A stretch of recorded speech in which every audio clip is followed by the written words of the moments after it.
بالله من الشيطان الرجيم. بسم الله الرحمن الرحيم. قل إن كنتم تحبون الله فاتبعوني يحببكم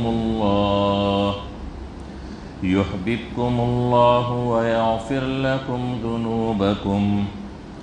واللہ غفور رحیم. اللہ تبارک و تعالیٰ فرماتے ہیں قل اے نبی آپ لوگوں سے یہ کہہ دیں، یہ اعلان فرما دیں، ان کنتم تحبون اللہ، اگر تم واقعتاً اللہ سے محبت رکھتے ہو، اگر تم کو اللہ سے محبت ہے، تعلق ہے، تو فاتبعونی، میری اتباع کرو. اگر کسی کو اللہ کی ذات سے محبت کا دعویٰ ہے تو اللہ نے خود اپنے کلام میں یہ ذکر فرمایا ہے کہ رسول اللہ صلی اللہ علیہ وسلم کی اتباع کرنی پڑے گی. کیا ہوگا نتیجہ؟ یحببکم اللہ. جب رسول اللہ صلی اللہ علیہ وسلم کی اتباع، آپ کی پیروی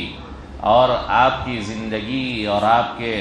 عملی نمونے پر انسان عمل کرنا شروع کر دے گا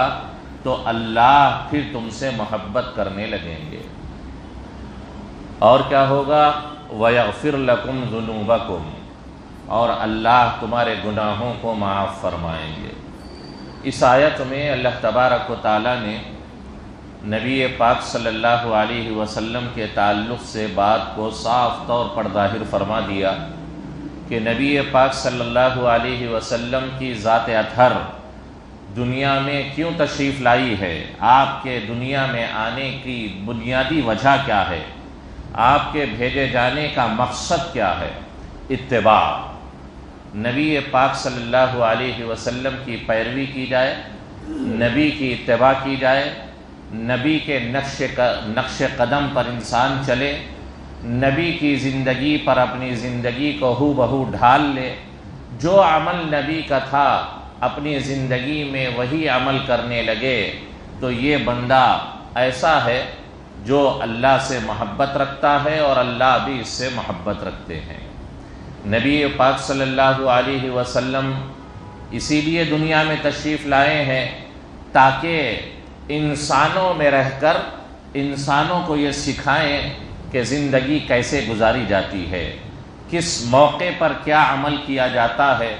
زندگی کے کس موڑ پر کیسے انسان رہ سکتا ہے، کیسے انسان اپنا بہترین نمونہ پیش کر سکتا ہے. ان تمام چیزوں کو بتانے ہی کے لیے نبی پاک صلی اللہ علیہ وسلم کی دنیا میں آمد ہوئی ہے. نبی پاک صلی اللہ علیہ وسلم کی زندگی پر کوئی بندہ اگر عمل کرتا ہے، آپ کی سیرت پر عمل کرتا ہے اور آپ کے اخلاق پر عمل کرتا ہے، آپ کی ہدایات پر عمل کرتا ہے، تو اس کا مطلب یہ ہے کہ اس نے نبی کے دنیا میں آنے کے مقصد کو سمجھا ہے اور یہ بندہ اللہ سے اور رسول اللہ سے محبت کرتا ہے. اگر کوئی بندہ نبی پاک صلی اللہ علیہ وسلم کی زندگی پر عمل نہیں کرتا، آپ کی سیرت سے واقف نہیں ہے، آپ کے اخلاق سے کوسوں دور ہے اور آپ کی لائی ہوئی شریعت سے بہت اپنے آپ کو کاٹا ہوا ہے، اپنے آپ کو دور رکھا ہوا ہے، نبی کے اخلاق جیسے اس کے اخلاق نہیں ہیں، تو پھر اس بندے نے نبی کی دنیا میں آمد کے مقصد کو اس نے نہیں سمجھا اور اس کو اللہ سے محبت نہیں ہے. اللہ سے محبت کا مطلب ہی یہی ہوتا ہے کہ رسول اللہ صلی اللہ علیہ وسلم کی اتباع اور پیروی کی جائے. اور جہاں کہیں بات قرآن کریم میں اللہ نے نبی پاک صلی اللہ علیہ وسلم کے تعلق سے ذکر فرمائی ہے، تقریباً مقامات پر اللہ نے اطیعوا اللہ و اطیعوا الرسول ذکر فرمایا ہے. اے لوگو دیکھو، اللہ کی اطاعت کرو اور رسول اللہ صلی اللہ علیہ وسلم کی اطاعت کرو. دونوں کی اطاعت ہی تمہاری زندگی کا اصل مقصد ہے. ہر جگہ اطاعت اور فرما برداری کی بات کہی گئی ہے. آپ اس بات کو تھوڑا سا نوٹ کر لیں، اس بات پر ذہن دوڑائیں کہ قرآن کریم میں کہیں پر یہ نہیں ہے کہ انسان صرف محبت کا دعویٰ کر دے اور صرف تعلق کا دعویٰ کر لے اور وہ کافی ہو جائے، نہیں۔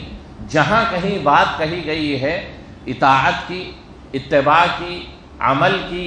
فرما برداری کی، ان کی زندگی کو اپنانے کی، ہر جگہ قرآن و حدیث کے اندر یہی بات کہی گئی ہے۔ اسی لیے نبی پاک صلی اللہ علیہ وسلم سے محبت کا مطلب قرآن و حدیث کی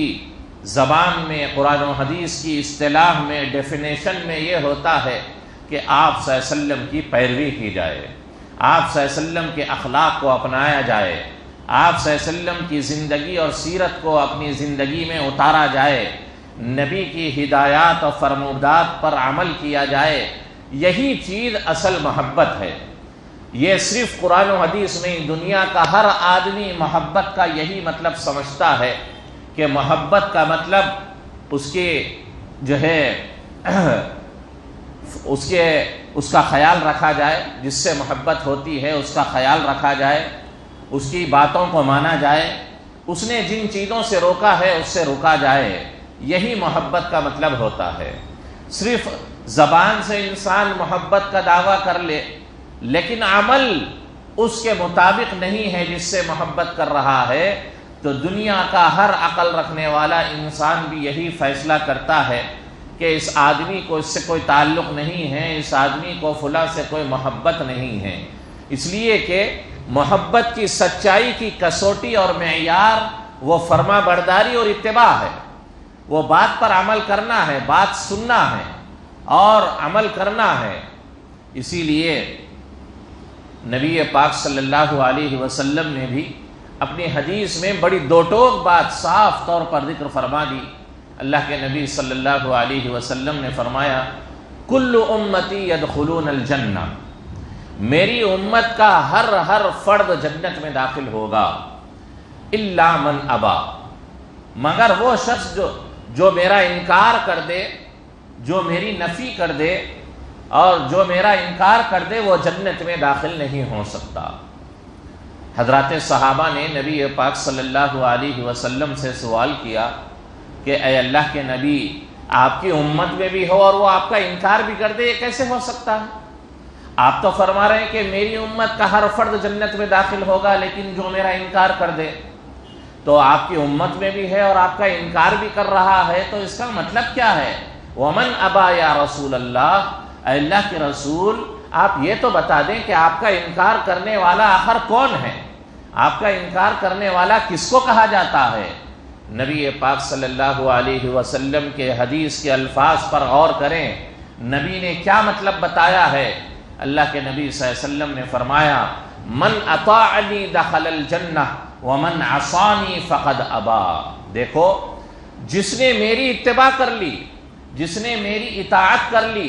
جس نے میری کہی ہوئی باتوں کو سن لیا اور عمل کر لیا، وہ جنت میں داخل ہوگا۔ نبی نے یہاں یہ نہیں فرمایا کہ جس نے مجھ سے محبت کی وہ جنت میں داخل ہوگا، جس نے میری محبت کا دعویٰ کیا وہ جنت میں داخل ہوگا۔ اللہ کے نبی نے یہ نہیں فرمایا۔ اللہ کے نبی نے اپنی محبت کو اطاعت کے ساتھ جوڑا ہے، اپنی محبت کو عمل کے ساتھ جوڑا ہے۔ اللہ کے نبی صلی اللہ علیہ وسلم نے اپنی محبت کو اور جنت کے داخلے کو اللہ کے نبی صلی اللہ علیہ وسلم نے اپنی اطاعت کے ساتھ جوڑ کر بتایا ہے۔ فرمایا من اطاعنی دخل الجنہ، جو میری اطاعت کرے گا وہ جنت میں داخل ہوگا۔ اور اس کے بعد فرمایا ومن عصانی فقد ابا، اور جس نے میری نافرمانی کی، جس نے میری حکم کی خلاف ورزی کی، جس نے میری سیرت اور میری زندگی کا انکار کر دیا، اس کے خلاف جو شخص چلا، فقد ابا، اس نے گویا میرا انکار کر دیا۔ جس نے میری نافرمانی کی اس نے میرا انکار کیا، اور نبی کا انکار کرنے والا جنت میں داخل نہیں ہو سکتا۔ یہاں دیکھیے نبی پاک صلی اللہ علیہ وسلم نے جنت کے داخلے کا معیار، جنت کے داخلے کی کسوٹی، اس کی سند اللہ کے نبی نے اطاعت اور فرما برداری کو ذکر فرمایا ہے۔ اللہ کے نبی صلی اللہ علیہ وسلم نے اس حدیث میں مسئلے کو صاف فرما دیا۔ اللہ کے نبی نے فیصلہ کن بات فرما دی کہ جو شخص مجھ سے محبت رکھتا ہے، مجھ پر ایمان لاتا ہے، اور جو بندہ مجھ سے قریب ہونا چاہتا ہے اس کے لیے لازمی شرط ہے، اور جو بندہ جنت میں داخلہ چاہتا ہے اس کے لیے لازمی شرط ہے کہ وہ میری اطاعت کرے، اور جو میری اطاعت سے دور بھاگے گا، جو میری اطاعت سے جو ہے نفرت اختیار کرے گا، جو میری نافرمانی کرے گا، وہ شخص نہ مجھ سے محبت کرنے والا ہو سکتا ہے اور نہ ہی وہ شخص جنت میں داخل ہو سکتا ہے۔ اسی لیے جہاں کہیں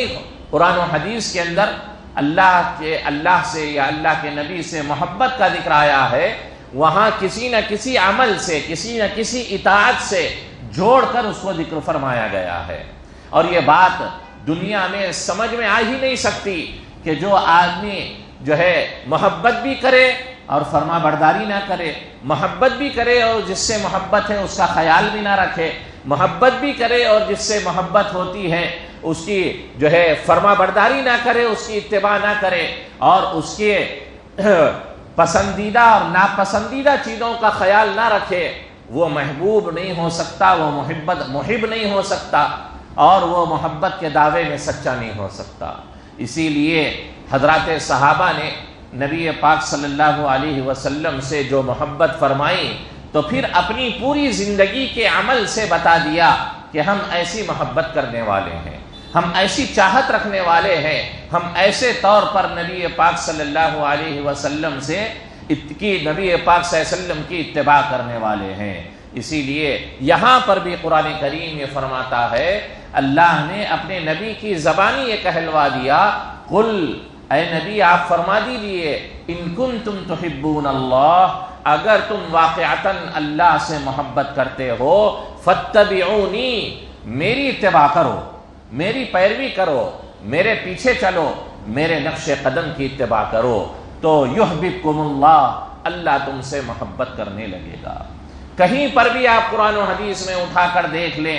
صرف محبت کے اوپر انسان کو جنت کے داخلے کی بات کہی گئی ہو، اور صرف محبت کی بنیاد پر انسان کے لیے یہ کہا گیا ہو کہ اس کی محبت صرف زبانی طور پر قابل قبول ہوگی، ایسا کہیں پر نہیں ہے۔ محبت کو اطاعت کے ساتھ جوڑا گیا ہے، محبت کو فرما برداری کے ساتھ جوڑا گیا ہے، محبت کو اتباع کے ساتھ جوڑا گیا ہے، محبت کو عمل کے ساتھ جوڑا گیا ہے، محبت کو انسان کی جو ہے پیروی کے ساتھ جوڑا گیا ہے۔ اسی لیے یہ دو چیزیں لازم اور ملزوم ہیں، ہم نبی سے محبت کرتے ہیں اور محبت کے بغیر ایمان نہیں ہے، اور محبت کا مطلب ہے عمل کرنا، اتباع کرنا، پیروی کرنا، نبی کے اسوے اور کردار کو ماننا۔ نبی پاک صلی اللہ علیہ وسلم دنیا میں آئے ہیں اسی لیے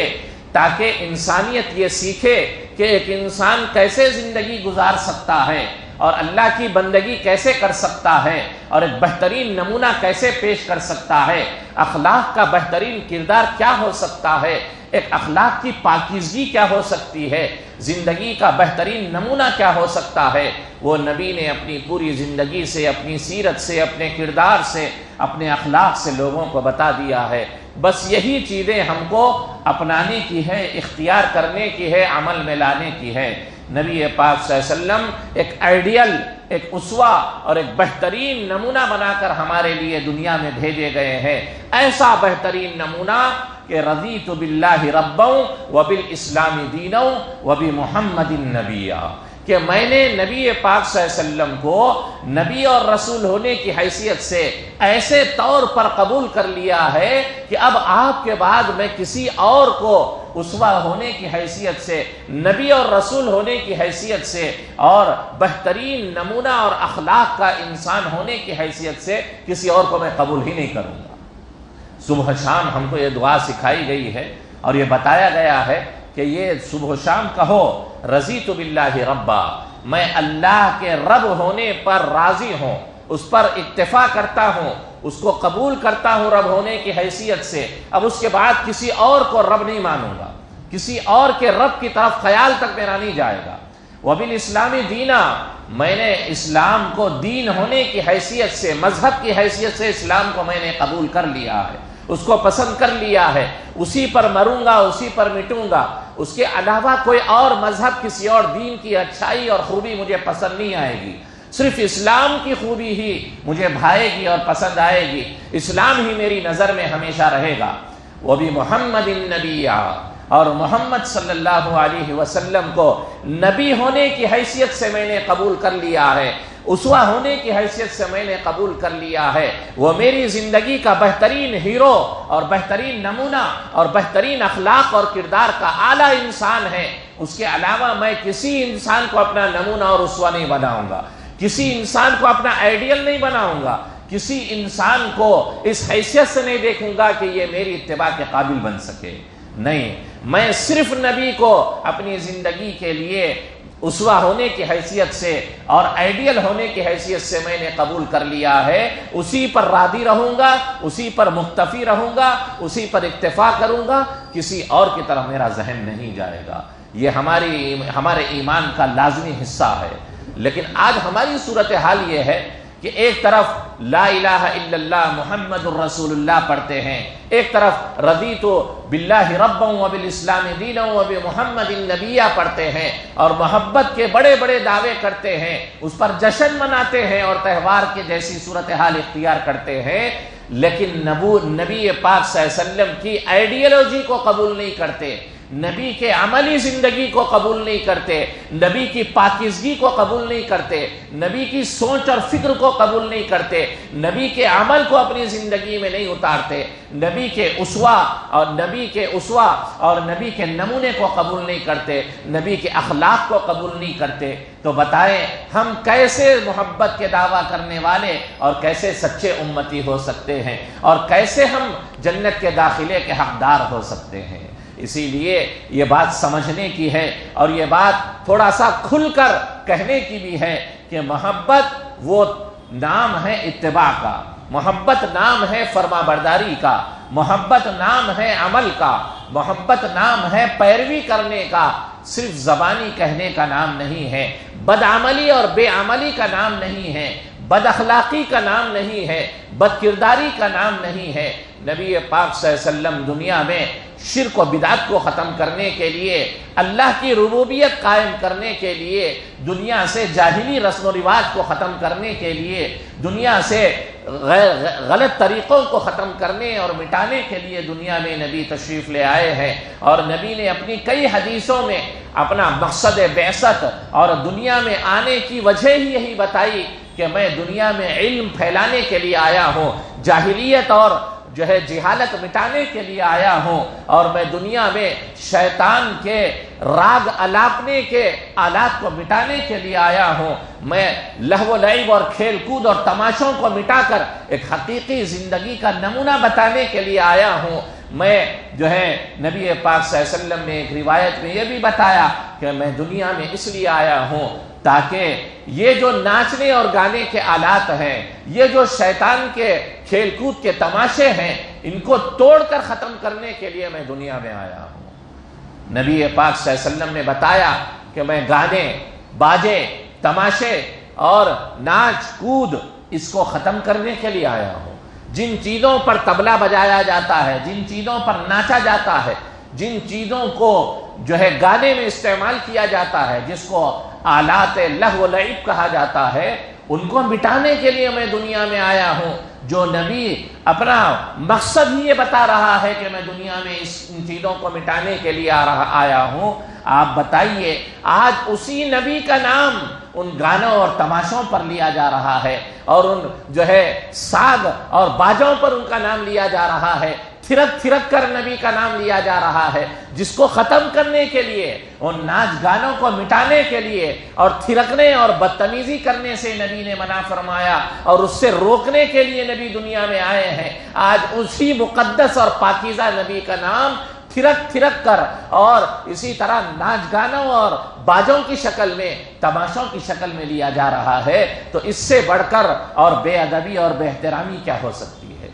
نبی کا نام احترام سے لے، نبی کا نام عظمت سے لے، نبی کا نام دل کی گہرائی سے لے، نبی کا نام اس حیثیت سے لے کہ ہمارے لیے سب سے مقدس ہستی ہے، ہمارے لیے عملی نمونہ ہے، ان کے ایک ایک ہدایت پر مر مٹنا ہے، ان کے ایک ایک عمل پر، ایک ایک سیرت کے ایک ایک حصے پر ہم کو عمل کرنا ہے۔ اس حیثیت سے نبی کی سیرت کو دیکھنا چاہیے، نبی کی زندگی کو دیکھنا چاہیے۔ اسی لیے قرآن کریم کی اس آیت کے اوپر غور کریں کہ اللہ نے صاف طور پر فرما دیا کہ اگر اللہ سے محبت ہے تو نبی کی اتباع کرنی پڑے گی۔ نبی پاک صلی اللہ علیہ وسلم کی اتباع کسے کہتے ہیں؟ اللہ کے نبی نے جن چیزوں کو پسند کیا ہے ان چیزوں کو آپ بھی پسند کریں، جن چیزوں کو نبی نے ناپسند کیا ہے ان چیزوں کو آپ بھی ناپسند کریں۔ جو چیزیں نبی کو خوش کرنے والی تھی، جن چیزوں سے نبی خوش ہوتے تھے، آپ بھی ان چیزوں سے خوش ہو۔ جن چیزوں کو دیکھ کر یا جن چیزوں کو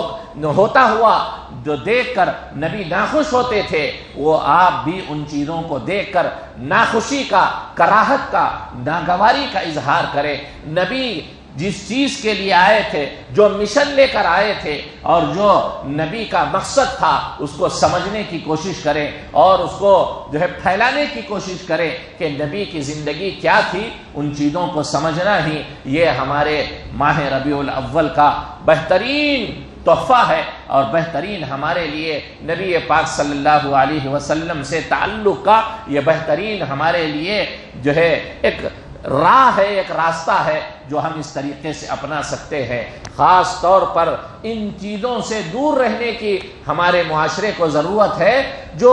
جاہلیت سے، غیروں سے، کفر و شرک سے اور یہود و نصارہ کے طریقوں سے ہم تک چلتے چلے آ رہے ہیں۔ ان چیزوں سے مکمل طور پر احتیاط کرنے اور برتنے کی ہم کو ضرورت ہے، اس سے احتیاط کرنے کی ضرورت ہے۔ ہم ہر نماز میں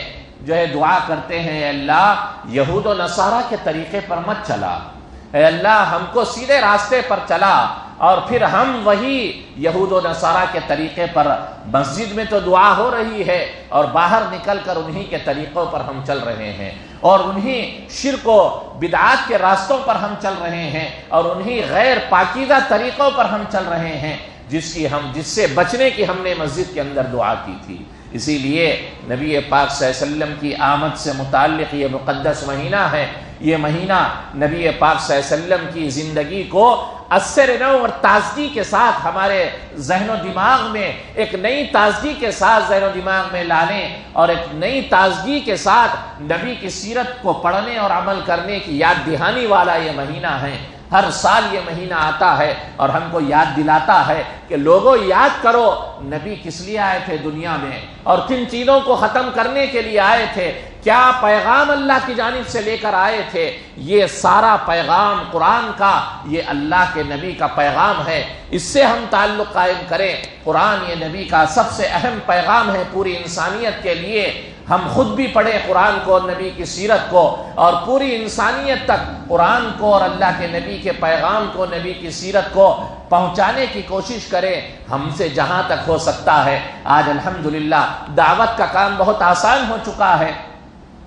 آپ چل پھر کر بیٹھے جگہ بھی الحمدللہ بہت بڑا کام کر سکتے ہیں دعوت کا، نبی کے اس دنیا میں آنے کے مقصد کو پہنچانے کا۔ آپ غیر مسلموں میں کام کریں، آپ دعوت دیں، آپ نبی کے بہترین نمونے کو لوگوں کے سامنے پیش کریں، لیکن اس سے پہلے اپنی زندگی پر، اپنے آپ پر ایک نظر ڈال لیں کہ آپ جس شخص کا اور جس داعی کا پیغام دنیا کو پہنچا رہے ہیں، آپ اس کے نائب اور خلیفہ بن کر پہنچا رہے ہیں یا نہیں پہنچا رہے ہیں۔ ہندوستان کا کوئی آدمی یا کسی بھی ملک کا کوئی آدمی کسی دوسرے ملک میں سفیر بن کر جاتا ہے، ایمبیسڈر بن کر جاتا ہے، تو وہ اپنے ملک کی نمائندگی کرتا ہے، اپنے ملک کا جھنڈا لے کر جاتا ہے۔ ہندوستان کا ترنگا یہ اس بات کی علامت ہے کہ یہ ہندوستان کی نمائندگی کر رہا ہے، ہندوستان کی وہ ہندوستان کی سفارت کر رہا ہے۔ نبی کی نمائندگی کرنے کے لیے نبی جیسا بننا پڑے گا، نبی کی بات کو پہنچانے کے لیے، نبی کا پیغام دنیا والوں تک پہنچانے کے لیے نبی پاک صلی اللہ علیہ وسلم جیسی صورت، جیسی شکل، جیسا حلیہ، آپ جیسے اخلاق اپنانے پڑیں گے۔ آج دنیا حیران ہے، دنیا پریشان ہے اور دنیا اس بات کو سمجھ نہیں پا رہی ہے کہ یہ محمد الرسول اللہ، محمد جیسی عظیم ہستی کا نام لیتے ہیں لیکن ان کی زندگی ان کے زندگی سے بالکل جداگانہ نظر آتی ہے۔ ہم محمد کی سیرت پڑھتے ہیں تو اس میں کچھ نظر آتا ہے، ان کے ماننے والوں کو دیکھتے ہیں تو اس میں کچھ اور نظر آتا ہے۔ یہ دو رخی پن ہم کو محسوس ہوتا ہے، یہاں کچھ لکھا ہوا ہے، یہاں نمونہ کچھ بتایا جا رہا ہے، ان کے ماننے والوں کا عمل کچھ اور ہے، ان کی زندگی کچھ اور ہے، ان کے زبان و اخلاق کچھ اور ہے، ان کا کردار کچھ اور ہے، ان کے معاملات کچھ اور ہے، ان کے رہن سہن کچھ اور ہے، اور لکھا اور بتایا کچھ اور جا رہا ہے۔ اسی لیے ہم اس بات پر نظر ڈالیں کہ ہماری وجہ سے کہیں لوگ نبی کی سیرت اور زندگی سے دور نہ چلے جائیں، ہمارے بدعملی اور بد اخلاقی کی وجہ سے، بد کرداری اور ہماری بد زبانی اور ہمارے بدعملی کی وجہ سے کہیں لوگ قرآن سے دور نہ چلے جائیں، کہیں لوگ دین اسلام سے دور نہ چلے جائیں، کہیں لوگ اللہ کی توحید سے دور نہ چلے جائیں۔ اس بات کی ہم کو فکر کرنی چاہیے۔ نبی کی آمد کا یہ مبارک مہینہ ہے، یہ خوشی اور اسی طرح یہ نبی پاک صلی اللہ علیہ وسلم سے تعلق کا مہینہ ہے، لیکن اس مہینے میں ہم اس بات کا عہد کریں اور اس بات کے ذہن و دماغ میں بات بٹھا لیں کہ ہم اب نئے سرے سے نبی پاک صلی اللہ علیہ وسلم کی زندگی پر عمل کریں گے، اور آپ کی سیرت کو اچھے طریقے سے پڑھ کر جان کر عمل کریں گے، اور آپ صلی اللہ علیہ وسلم کی زندگی کو اور آپ کے پیغام کو دنیا میں عام کرنے کی کوشش کریں گے، اور آپ کا جو نمونہ تھا، آپ کا جو عمل تھا، سب سے پہلے ہم اپنی زندگی میں اتاریں گے، تاکہ ہماری زندگی کو، ہمارے عمل اور نمونے کو دیکھ کر لوگ یہ سمجھیں کہ ہاں واقعتاً جو لکھا ہوا ہے وہی ان کی زندگی میں موجود بھی ہے۔ کہیں ایسا نہ ہو کہ لکھا ہوا کچھ ہے، بتایا کچھ جا رہا ہے، اور عمل کچھ اور بتا رہا ہے، دونوں میں تضاد ہے، دونوں میں اختلاف ہے، دونوں میں بڑا زمین و آسمان کا فرق نظر آ رہا ہے۔ ایسا ہمارا عمل، ایسا ہمارا تأثر نہ ہو۔ اسی لیے نبی پاک صلی اللہ علیہ وسلم کی سیرت کو پڑھنے کی کوشش کریں، آپ صلی اللہ علیہ وسلم کی سیرت کے بیانات کو سننے کی کوشش کریں۔ سب سے پہلا کام ہے عمل اور پیروی اور اتباع، وہ ہماری زندگی میں شروع ہو جانا چاہیے۔ باقی جتنی چیزیں اس مہینے کے تعلق سے جو بدتمیزیاں کی جاتی ہے، گستاخیاں کی جاتی ہے، نبی کے نام پر جو کچھ کیا جاتا ہے، ان چیزوں سے بچنے اور احتیاط کرنے کی کوشش کریں۔ کثرت سے درود شریف پڑھیں، کثرت سے آپ صلی اللہ علیہ وسلم کی سیرت کو پڑھنے کی فکر کریں۔ بس یہی ہمارے تعلق اور محبت کی علامت ہوگی، اور یہی ہمارے لیے نبی پاک صلی اللہ علیہ وسلم سے قربت کا بہترین راستہ ہوگا۔ اللہ تبارک و تعالی ہم سب کو اس مہینے کی، اس مقدس مہینے کی آمد کو سمجھنے کی اور آپ صلی اللہ علیہ وسلم کی سیرت کو پڑھنے کی توفیق نصیب فرمائیں۔ وآخر دعوانا ان الحمدللہ۔